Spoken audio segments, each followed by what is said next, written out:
السلام علیکم ویورز، امید کرتا ہوں آپ سب خیریت سے ہوں گے۔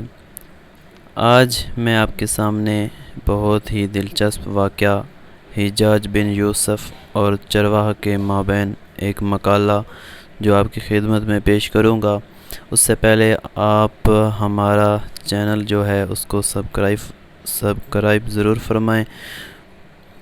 مورخین نے لکھا ہے کہ جب حجاج بن یوسف کو حجاز کا گورنر بنا کر روانہ کیا گیا تو وہ اپنے کارمندوں کے ہمراہ حکومت کی بھاگ دوڑ سنبھالنے کی غرض سے سفر حجاز پر روانہ ہوا۔ گرمی کے دن تھے۔ راستے میں دوپہر کے وقت اس نے ایک مقام پر پڑاؤ ڈالا، خیمے نصب کر دیے اور پردے ہوا کے گزر کے لیے اوپر اٹھا دیے گئے۔ دوپہر کے کھانے کے لیے شاہی دسترخوان بچھایا گیا کہ یکا یک حجاز کی نگاہ اس نے کافی فاصلے پر ایک چرواہا پر پڑی جو گرمی کی شدت کے سبب اپنے سر کو ایک دمبے کے پیٹ کے نیچے دیے ہوئے تھا تاکہ دھوپ سے محفوظ رہ سکے۔ حجاز کو ترس آ گیا، حکم دیا کہ اسے سائے میں لے آؤ۔ حکم کی تعمیل ہوئی اور چرواہے کو حاضر کیا گیا۔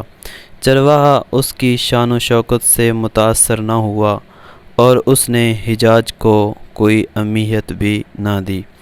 حجاز نے کہا بیٹھ جاؤ۔ چرواہا نے کہا مجھے اپنا کام کرنے دو، میں ان بھیڑوں کی دیکھ بھال پر مامور ہوں۔ حجاز نے کہا اس قدر شدید گرمی ہے، یہاں کچھ دیر سائے میں بیٹھ جاؤ، یہ لو شاہی کھانا نوش کرو۔ چرواہا نے کہا میں نہیں کھا سکتا، ایک اور جگہ مدعو ہوں۔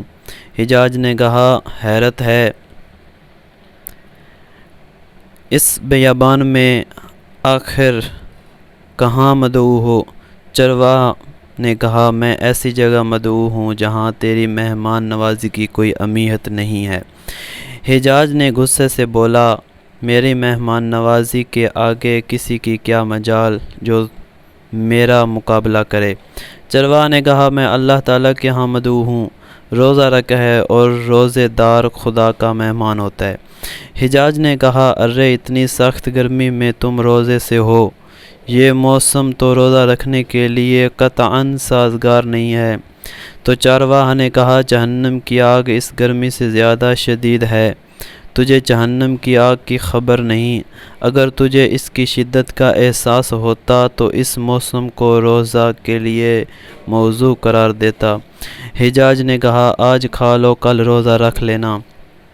چرواہا نے کہا کیا تم کل تک میری حیات کی ضمانت دے سکتے ہو؟ ممکن ہے آج میری زندگی کا آخری دن ہو۔ چرواہا کی باتیں سن کر حجاز کو غصہ آ گیا۔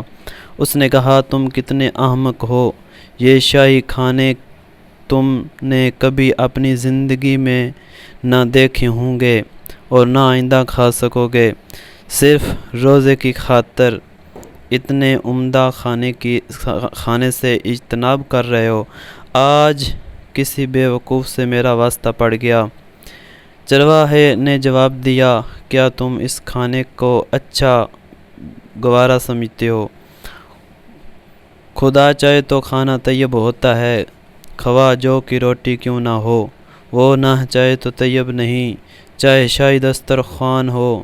مزیدار لذیذ کھانوں پر نیت خراب مت کرو، اگر تمہارے دانتوں میں درد ہو تو لذیذ سے لذیذ غذا بھی بد مزہ لگے گی۔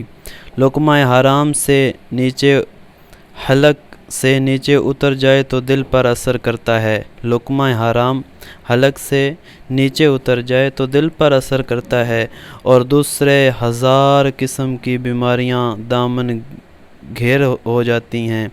وہ اللہ کی ذات ہی ہے جو طعام کو پاکیزہ کرتی ہے، اگر اس کی معرفت حاصل ہو جائے تو خشک و تر کی پرواہ نہیں رہتی، چند لمحوں کے لیے ذائقہ تبدیل ہوتا ہے ورنہ حلق سے اترنے کے بعد مرغی اور دال برابر ہو جاتی ہیں۔